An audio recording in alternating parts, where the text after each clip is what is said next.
Hello, dear friends and my dear participants, my esteemed senior denizens of the bureaucratic structure and my army men. I would like to greet you today as continuation of our lectures on the subject and discipline of international relations. I present before you a kind of a brief on West Asia. That how is West Asia very much central to the dynamics of the international system as far as world polity or geopolitics, geostrategy and geoeconomics is concerned. Now, when we talk about West Asia, then let's start with something which is doing the rounds in the contemporary world, in the contemporary context, as we call it, as we term it as the double entendre. Now, the idea is that Turkey seems to be making a lot of noise these days, and one of its heads, its president Recep Tayyip Erdogan, happens to be one of the dominant leaders as far as the international system and as far as the West Asian conundrum. I would like to give it a term, conundrum or the mishmash in West Asia is concerned.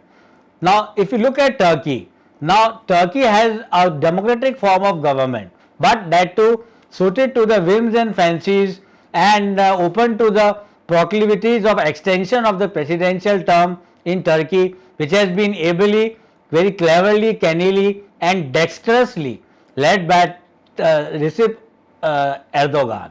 Now, one of the major issues which one can relate to in West Asia, apart from the Israel-Palestine imbroglio, which would also be discussed in one of the modules down the line, the one regarding the precarious strategic position, the precarious strategic position of Turkey happens to be something which is of great interest to both IR observers, students and the laity of the larger international system.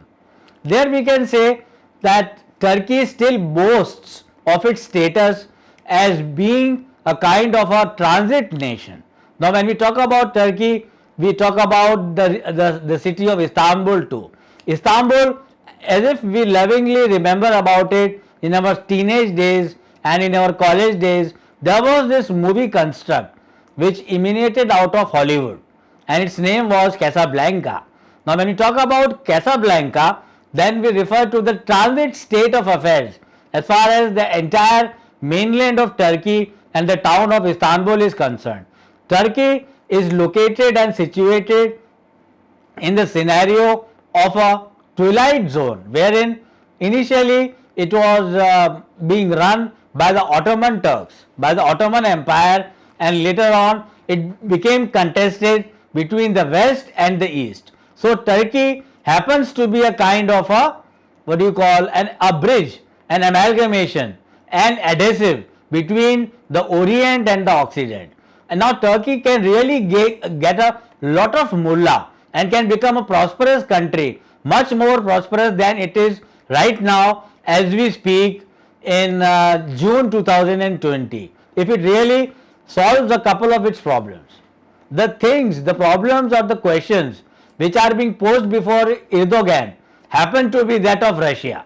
That is, how can we define the larger relationship that Turkey has with Russia? Because Turkey has a relationship of buying armaments from Russia, it somehow has alienated itself from the NATO, that is the North Atlantic Treaty Organization, which Turkey is also a part of. So, NATO wants to attract the Turks away from the Russians, and the Russians tend to wean away Turkey from the Western world, that is from the European Union and the North Atlantic Treaty Organization. This is one part of it. And so Erdogan and the Turkey since the last 2-3 decades has been left with no choice but to really carry on with his idea of doing a tightrope walk between the nations. Now, United States of America approached Turkey for its F-35, which is the latest stealth bomber ever produced by mankind and by United States of America. But because of the nagging spirit of Vladimir Putin, the Turkic elite class was influenced by the Russian elite class, and some dealings took place because of which Turkey could not buy the F-35 stealth bomber from United States of America, and instead Turkey went on to buy S-400 intercontinental ballistic missiles, which are also called as SA-1 growlers and howlers, from Russia at that particular point of time. So Russia, America and Turkey are part of a very curious mix of defense trilaterals. The same rings true as far as the Ayuku nuclear power project in Turkey is concerned. The Ayuku nuclear power project in Turkey is funded and technologically aided by Russia, and apart from that there is this project Stream, which is a pipeline, a gas pipeline, a natural gas pipeline which runs from Russia to Turkey to the and all the way to the Mediterranean Sea, the Black Sea and the Balkan countries of the European Union. So you know there are these twin trails of a energy trade which is burgeoning between Turkey and Russia, and also the kind of defense dilemma which Turkey suffers from as far as the weaponry demand, weaponry protestations, selling protestations from United States of America and Russia are concerned. So you know Turkey happens to be a twilight zone, but if we look into the larger context, then we can briefly refer to, which would be at length discussed in the modules, that how is Israel and Palestine issue important. Israel and Palestine were basically at that point of time in 1910s and 20s, in the beginning of the 19th century, Israel was a part of Palestine and it was a British colony. After World War I, we had the colonists sitting together. They sat together, and just like they had divided Africa into a group of nations by marking onto a piece of geographical paper a parched litany of colonial conquest trading, in the similar manner the western part of Middle East, including Syria, Mosul, Ankara and Turkey, they were taken over by the French colonial powers, by the French people. The southern part, coming down to Mosul, coming down to Basra, Baghdad and the parts of Iran, they were relegated under the rubric of the British colonial empire. So you know it was a kind of a division, and it was a kind of an administration, a negative activity of conquest carried on by Britain and France, which led to the start of the trouble in West Asia. So even till date in West Asia, people and countries like Saudi Arabia, Iraq and Iran, they are very much wary. They are very much concerned about the intervention of great powers like America, Britain and France. Now Britain and France have nothing to do, but United States of America has been a key player as far as betting the military potential and the stealth of Saddam Hussein is concerned, both in the Persian Gulf War I in 1991 and also the Persian Gulf War II in 2003.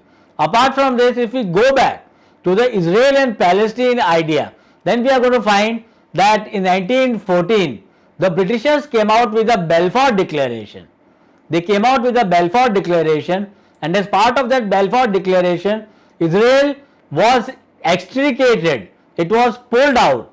It was pulled out of Palestine, and a separate country was created. And the general argument which was given, which is correct also to a certain extent, happens to be this particular factoid that Jews were being victimized in Germany. They were not given their citizenship dues in Soviet Union at that particular point of time, in Tsarist Russia, and Jews were also there in Britain. So most of the British think tanks initially proposed that Uganda can be earmarked, and it is to Uganda which would act as a receptacle nation state for the Jews refugee, so that Uganda could be later on converted into a Zion nation. But the Jews all over the world would have none of it. So they preferred Israel, and Israel has been such a brave nation.